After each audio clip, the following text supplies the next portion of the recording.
राधिका बरसाने वारी की जय। राधे राधे। भाद्रपद मास की शुक्ल पक्ष की अष्टमी तिथि को राधा जी का जन्म हुआ था। इस बार राधा अष्टमी 23 सितंबर शनिवार को मनाई जाएगी। यह दिन राधा अष्टमी के रूप में मनाया जाता है। इस दिन दोपहर के समय दिन के मध्याह्न काल में राधा जी का जन्म हुआ था। इस दिन राधा अष्टमी का व्रत भी किया जाता है। यह व्रत मनुष्य के लिए अति उत्तम माना गया है। पुराणों के अनुसार जो राधा अष्टमी का व्रत नहीं करता वह भक्ति, मुक्ति और प्रेम कभी प्राप्त नहीं करता। हमारी राधा रानी प्रेम की साक्षात मूर्ति हैं, भक्ति का स्वरूप हैं और राधा नाम से मुक्ति तो स्वतः ही प्राप्त हो जाती है। इसलिए इन तीनों की इच्छा रखने वाले मनुष्य को राधा अष्टमी का व्रत अवश्य ही करना चाहिए। जिन मनुष्यों के जीवन में प्रेम का अभाव है, पति पत्नी में प्रेम का अभाव हो गया है, लगातार झगड़े, क्लेश और अलगाव की स्थिति उत्पन्न हो गई है या अलगाव हो गया है, तो उन्हें राधा अष्टमी का व्रत अवश्य ही करना चाहिए।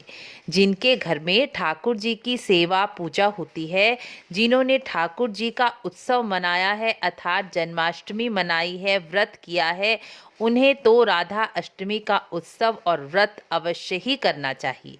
राधा अष्टमी का व्रत किए बगैर जन्माष्टमी के व्रत का फल अधूरा प्राप्त होता है।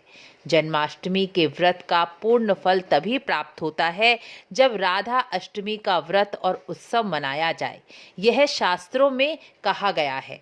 1000 एकादशियों का 100 गुना किया जाए, यानी 1,00,000 एकादशियों का फल जितना होता है उतना केवल एक राधा अष्टमी के व्रत का फल प्राप्त हो जाता है, यदि राधा अष्टमी का व्रत श्रद्धा और विश्वास से किया जाए।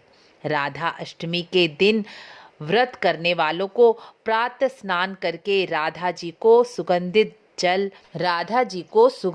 जल जैसे जल में गुलाब जल, बेलपत्र, आंवला डालकर उस जल से स्नान कराएं, या नहीं हो सकता तो पंचामृत से स्नान करा दें।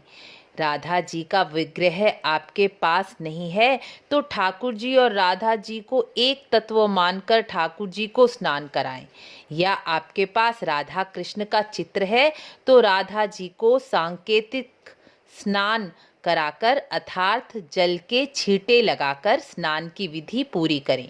राधा जी को चंपा, चमेली, कमल, जूही के पुष्पों का श्रृंगार कराएं। इस दिन राधा जी को कमल का पुष्प चढ़ाना भी अति उत्तम माना गया है। राधा जी को कमल अत्यंत प्रिय है और एक पुराण की कथा के अनुसार राधा जी का जन्म एक कमल के पुष्प पर भी हुआ था, इसलिए राधा जी को कमल का पुष्प अति प्रिय है। राधा जी को कमल का पुष्प चढ़ाने से अति उत्तम फल प्राप्त होता है। राधा जी का प्रिय रंग हल्का नीला यानी आसमानी कलर है। राधा जी को आसमानी कलर की पोशाक और ऊपर पीला दुपट्टा पहनाएं, क्योंकि राधा जी पीला पाटांबर ठाकुर जी के लिए हमेशा लिए रहती हैं, क्योंकि ठाकुर जी को पीला रंग बहुत प्रिय है। इसलिए ठाकुर जी की याद के स्वरूप में वह पीला पीतांबर ग्रहण करती हैं। धूप, दीप, नैवेद्य या खीर का भोग लगाएं। राधा जी को खीर, मालपुआ, अरबी की सब्जी, पूरी, इमरती बहुत प्रिय है। इस दिन राधा जी को इन वस्तुओं का ही भोग लगाना चाहिए। संध्या के समय राधा जी का भोग प्रसाद ग्रहण कर व्रत खोल लेना चाहिए। जो अधिक समय तक व्रत नहीं रख सकते वह 12 बजे के बाद राधा जी का पूजन और भोग लगाकर भी व्रत खोल सकते हैं। संध्या के समय एक बार फिर राधा जी की आरती करके भोग प्रसाद ग्रहण कर व्रत खोल लें। आप सबको राधा रानी के जन्मोत्सव की बहुत बहुत बधाई हो। मेरी राधा रानी सबको भुक्ति, मुक्ति और प्रेम प्रदान करें। राधे राधे।